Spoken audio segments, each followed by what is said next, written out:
I'll tell you what I'm fired up about. I'm addicted to lives being changed. And you know, being here at this church, and every year it just gets more rampant, and I see it more and more and more of. I'm fired up about marriages being put back together. I'm fired up about teenagers moving from the world's way of going to God's way. I'm fired up about our young kids that are singing songs and learning about obeying their parents, and you know, are fired up about Jesus and singing worship songs. I'm fired up about people that decide to move out of their comfort zone into engaging people in real life conversation. You can impress people from a distance, but you really can only impact people up close and personal. So what I would encourage you to do is I would encourage you to have some kind of a mentor in your life. Somebody that is where you want to be. And spiritually speaking, you are either climbing or you're sliding. There's no neutral. There's no standing still. And so if you want to continue to keep climbing up the mountain, you don't go up Mount Everest alone. You've got to have somebody that's a little further, that's a little farther than you are along to be able to help you in your journey. But also, you also need to be able to look back, and you need somebody that you're pouring your life into, that you're investing your life into as well.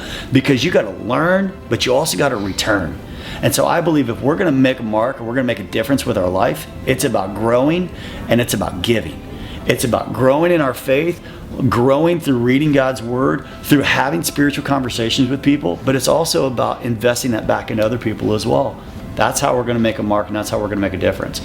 And I think you impress people from a distance, but you impact them when you're up close and personal. So every one of us, we got to say, who are you impacting right now? John chapter 15 says this: apart from me, you can do nothing. He says, I'm the vine, you are the branches. And if you're going to bear fruit in your life, the only way you're going to bear fruit is if you are attached to the tree. And if you're not attached to the tree, being not me, I'm not the tree, it's God. If you're only being fed through me once a week spiritually, you're going to be spiritually anemic.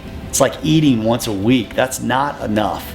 John Wesley said, give me 100 men that hate nothing but sin and love nothing but God, and we'll change this world. And I believe the same thing is true today. It's not about the masses. It's about the few that really get passionate and fired up, and they say, I love nothing but God. There's nothing I love more than God, and there's nothing I hate more than sin, and I'm willing to do everything I can to set myself on fire, because when you set yourself on fire, Wesley says, other people will come and watch you burn.